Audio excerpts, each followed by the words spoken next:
Hi, Sahadev മാഷാണേ. Geometrical പാറ്റേൺസിൻ്റെ 320ാമത് എപ്പിസോഡിലേക്ക് എല്ലാവർക്കും സ്വാഗതം.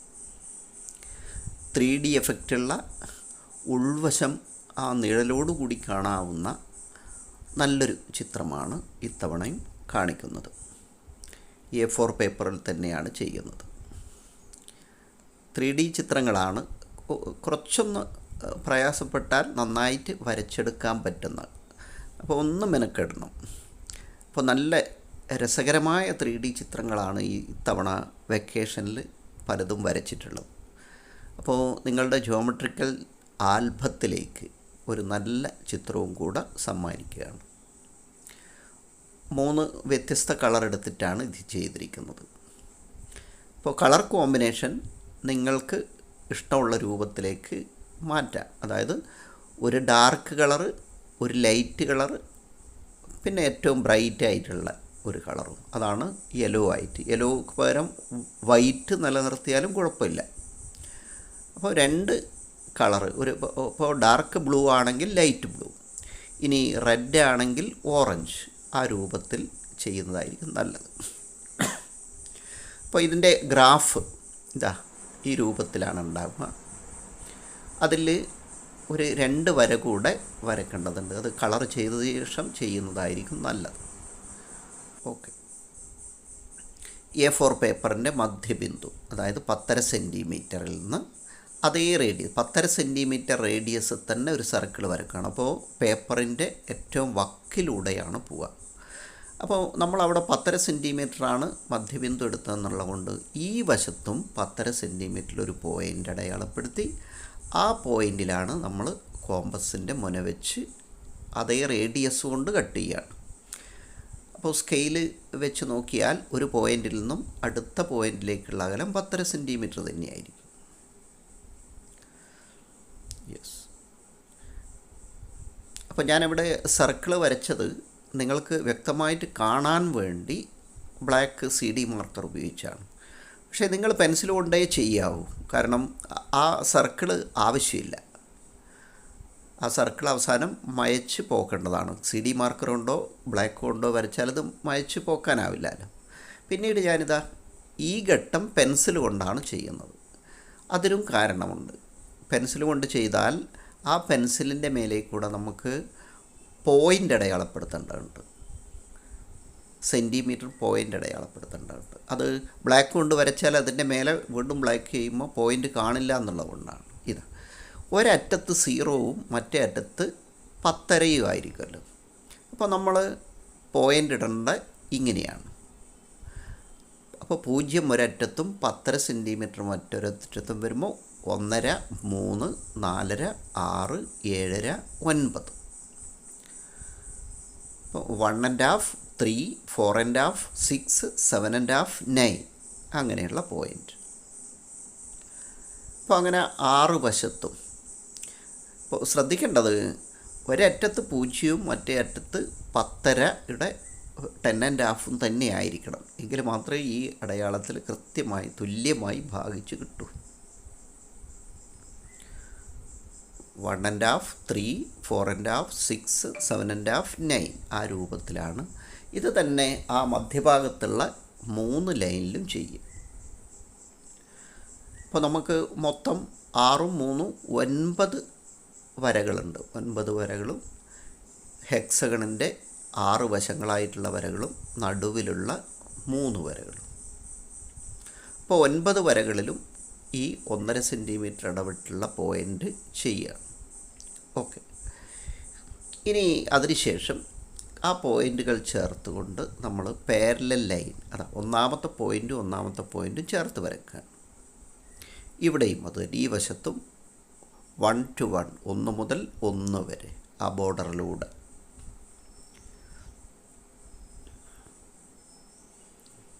അപ്പോൾ ആ ഹെക്സഗണിൻ്റെ സൈഡിന് പാരലലായിട്ടുള്ള സമാന്തരമായിട്ടുള്ള വരകളാണ് ഇപ്പോൾ വരയ്ക്കുന്ന. 7ാം ക്ലാസ്സിൽ പഠിക്കാനുള്ളതാണ് സമാന്തര രേഖകൾ.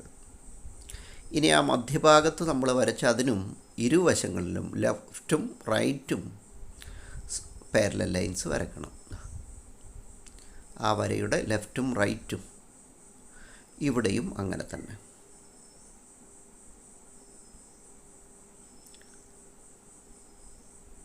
യെസ്, ഈ ഭാഗത്തും അങ്ങനെ തന്നെ, ലെഫ്റ്റും റൈറ്റും പാരലൽ ലൈൻസ്. ഇപ്പോൾ വരക്കുന്ന എല്ലാ വരകളുടെയും ലെങ്ത്ത് 10.5 സെൻറ്റിമീറ്റർ ആണെന്നുള്ള പ്രത്യേകതയും കൂടി ഉണ്ടാവും. ഇതുവരെ വരച്ചതൊക്കെ. ഇനി വരക്കുന്ന കുറച്ച് വരകളും.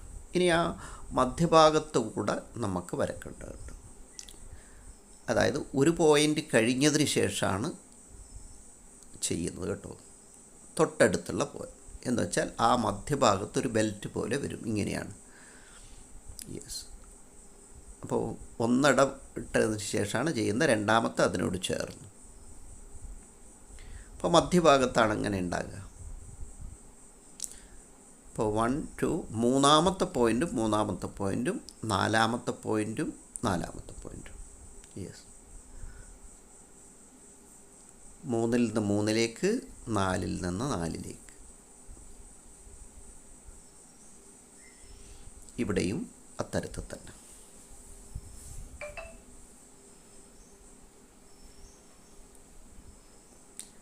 അങ്ങനെ ചെയ്തപ്പോൾ ഒരു ക്യൂബ് വരിഞ്ഞ് വെച്ചതുപോലെയാണ് നമുക്ക് തോന്നുന്നത്. യെസ്, ഇനി അടുത്ത സ്റ്റെപ്പ് നോക്കാം. ഇതാ ആ വിട്ട ഭാഗം നമ്മൾ ആ പോയിൻ്റ് മുതൽ പോയിൻ്റ് വരെ വെച്ച് അതിനുശേഷം ഇതാ 3 സ്ഥലത്ത് മാത്രം 1.5 സെൻറ്റിമീറ്റർ വീതം വരക്കേണ്ടതുണ്ട്. നേർരേഖയിലാണ് വരുന്നത്, അതും പാരലൽ ലൈൻസാണ്. യെസ്, അത് തന്നെ തിരിച്ചും 1 2 3. അപ്പോൾ രണ്ടറ്റത്തും മധ്യഭാഗത്തുമാണ് 1.5 സെൻറ്റിമീറ്റർ ലെങ്ത്തിൽ ആ വര വരുന്നത്. ഇങ്ങനെ തന്നെ 3 ഭാഗത്തും 1 2 3. യെസ്, ആ രൂപത്തിൽ തന്നെ തിരിച്ചും വരക്കുന്നു. അപ്പോൾ നല്ല ഒരു 3D എഫക്റ്റ് കിട്ടുന്ന ഒരു അടിപൊളി ചിത്രമാണ്. കളറ് നിങ്ങൾക്ക് ഇഷ്ടമുള്ള ഒരു ലൈറ്റ് കളറും ഒരു ഡാർക്ക് കളറും എടുത്തിട്ട് ഏത് തരത്തിലും ചെയ്യാം.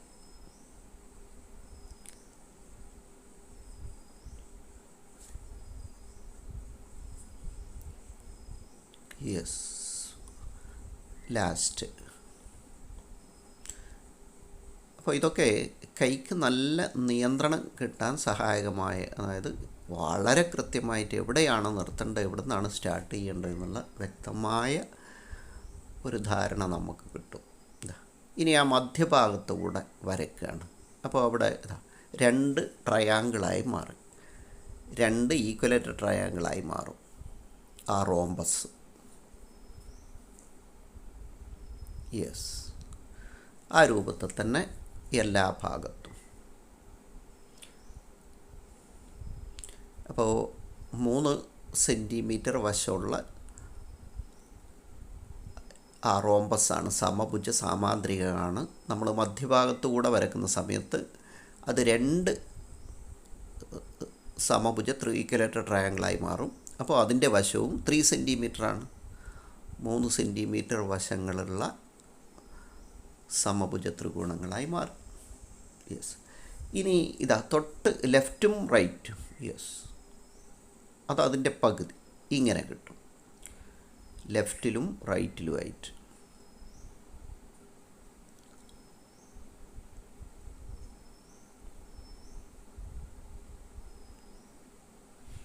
അപ്പോൾ ഇവിടെ 1. അപ്പോൾ ഓരോ വശത്തും 4 സെറ്റാണ് വരക്കാറുള്ളത്.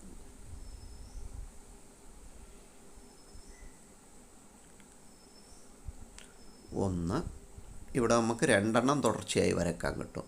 1 2.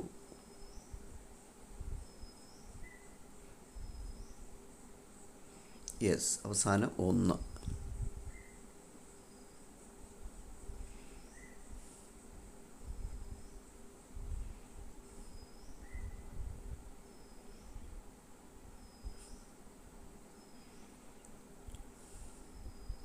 രണ്ടെണ്ണം.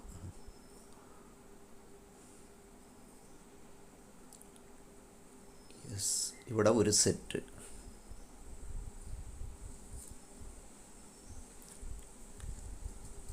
യെസ്. ഇനി നമ്മൾ ആ പെൻസിൽ കൊണ്ട് വരച്ച എല്ലാ വരകളും ഡാർക്കാക്കി വരച്ചാൽ ഇങ്ങനെയാണ് ഉണ്ടാകുക. പക്ഷേ മുഴുവൻ വരയും ചെയ്തിട്ടില്ല. അതിൻ്റെ ആ ട്രയാങ്കിളിൻ്റെ ഭാഗത്ത് ഒരു 2-3 വരകളും കൂടെ വരാനുണ്ട്. അത് പക്ഷേ കളർ ചെയ്തതിന് ശേഷം ചെയ്താലും മതി. ബ്ലാക്ക് സ്കെച്ച് പെന്ന് കൊണ്ടാണ് ചെയ്തത് എന്നുള്ളതുകൊണ്ട് അവിടുന്ന്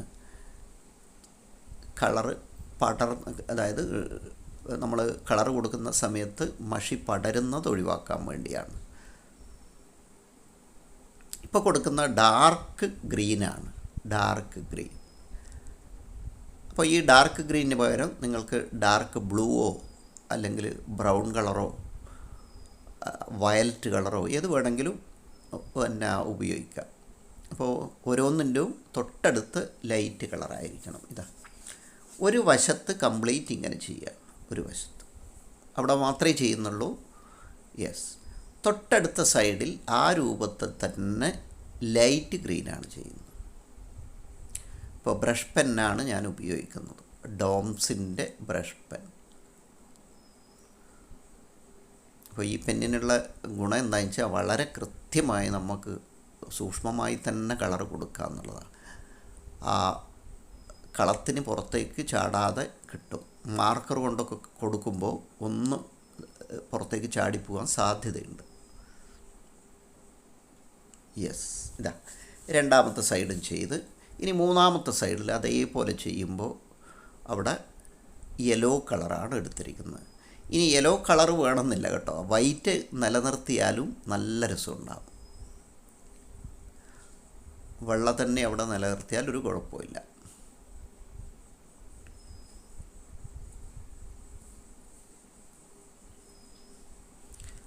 അപ്പോൾ ഒരു ലൈറ്റ് കളറ്, അതിൻ്റെ ഡാർക്ക്, പിന്നെ ഒരു ബ്രൈറ്റ് കളർ, അത് യെല്ലോ അല്ലെങ്കിൽ വെള്ളയായിട്ട് തന്നെയോ നിലനിർത്തുക. ഇപ്പോൾ ഇതാ 3 സൈഡും കൊടുത്താൽ ഇങ്ങനെയാണ് ഉണ്ടാകുക. ഇനി നോക്ക്, ആ നമ്മൾ ട്രയാങ്കിൾ ചെയ്തില്ലേ, അതിൻ്റെ ഒരു ട്രയാങ്കിളിൽ മാത്രം ഡാർക്ക് ഗ്രീൻ. ശ്രദ്ധിക്കുക, അത് ഒരേ വശത്താണ് വരുന്നതെന്നുള്ള ശ്രദ്ധിക്കണേ.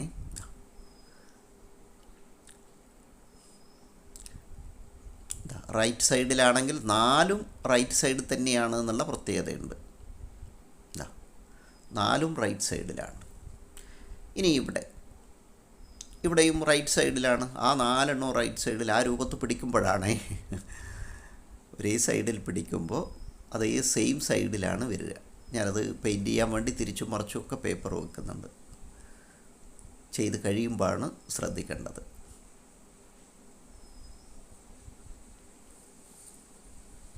യെസ്. ഇതാ റൈറ്റ് സൈഡ് എന്ന് പറഞ്ഞാൽ എല്ലാം റൈറ്റ് സൈഡിൽ തന്നെ. ഇനി അടുത്തത് ലൈറ്റ് ഗ്രീനാണ്. അവിടെയാണ്, അതും അങ്ങനെ പിടിക്കുമ്പോൾ റൈറ്റ് സൈഡിലാണ് വരുന്നത്.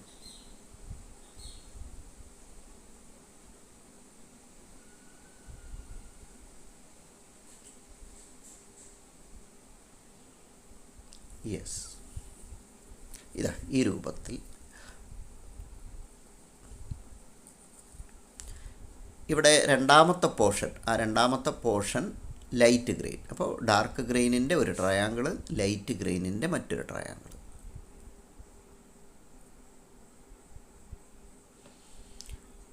ഇതാ ഇനി ബാക്കിയുള്ള ആ 2 ഭാഗത്തും യെല്ലോ ആണ് വരിക. ഈ യെല്ലോ ചെയ്യുമ്പോൾ സ്കെച്ച് പെന്നിൻ്റെ മഷി ആയതുകൊണ്ട് ഞാൻ നിങ്ങൾക്ക് വരച്ച് കാണിക്കാൻ വേണ്ടി CD മാർക്കറാണ് ഉപയോഗിച്ചത്. പക്ഷേ അതൊരു ഘട്ടത്തിലങ്ങ് എൻ്റെ ഇടയ്ക്ക് പാളിപ്പോയി. അപ്പോൾ ഞാൻ വേറെയൊന്ന് കുറച്ചും കൂടെ ഡാർക്ക് കിട്ടാൻ വേണ്ടി സ്കെച്ച് പെന്നുകൊണ്ട് വരച്ച രണ്ടാമത്തെ ചിത്രമാണിത്.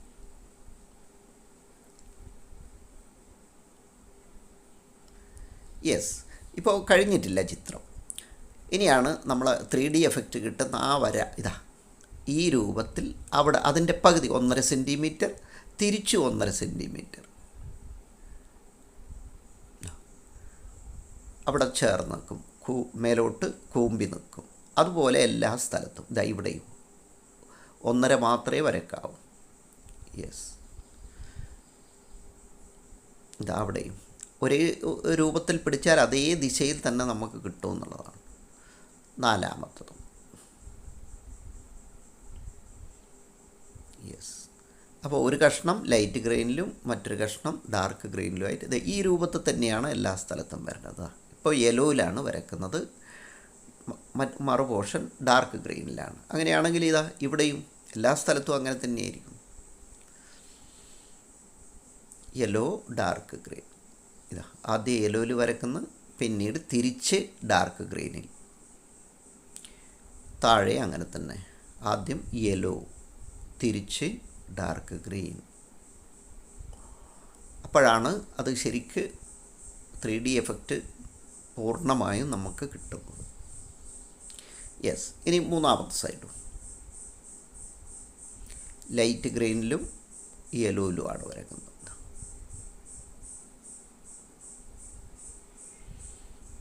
യെസ്,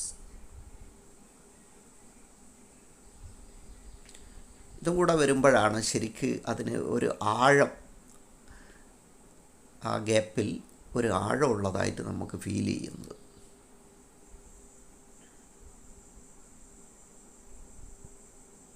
യെസ്, വരച്ചെടുത്ത് കഴിഞ്ഞാൽ ഇതാ ഈ രൂപത്തിൽ ശരിക്കും ഉള്ളിലേക്ക് കാണുന്ന രൂപത്തിൽ തന്നെയാണ്. അപ്പോൾ നല്ലൊരു ചിത്രമാണ്. ഈ വെക്കേഷനിൽ നിങ്ങൾക്ക് വരച്ചെടുക്കാൻ പറ്റുന്ന ഒരു നല്ല ചിത്രമാണ്. അപ്പോൾ സാധാരണഗതിയിൽ ജോമെട്രിക്കൽ പാറ്റേണിന് ഒരു ജഡ്ജ്മെൻറ്റിൻ്റെ വിലയിരുത്തലിൽ 3D എഫക്റ്റ് ഉണ്ടോ എന്നുള്ളൊരു ചോദ്യം. വളരെ കൃത്യമായ ഒരു 3D എഫക്റ്റുള്ള ചിത്രമാണ് അത്. ഇതാ 3 ഭാഗത്തുനിന്നും ഉള്ളിലേക്ക് ലൈറ്റ് അടിക്കുമ്പോൾ കിട്ടുന്ന ആ നിഴലാണ് നമ്മൾ ആ വ്യത്യസ്ത ഷെയ്ഡായിട്ട് കാണുന്നത്. ഇതുകൊണ്ട് തന്നെ ചെയ്യാൻ നന്നായിട്ട് പെൻസിൽ ഡ്രോയിങ് ഒക്കെ പഠിച്ച കുട്ടികൾക്ക് പെൻസിൽ കൊണ്ടും ഷെയ്ഡ് ചെയ്ത് കാണിക്കുക. അങ്ങനെയുള്ളൊരു ചിത്രം ഞാൻ മുമ്പ് കാണിച്ചിരുന്നു. പക്ഷെ ഞാൻ പെൻസിൽ ഷെയ്ഡിംഗ് ഒന്നും പഠിച്ചിട്ടില്ല. അപ്പോൾ പെൻസിൽ ഷെയ്ഡിങ് അറിയാത്തവർ തീർച്ചയായും ഇത്തരത്തിലുള്ള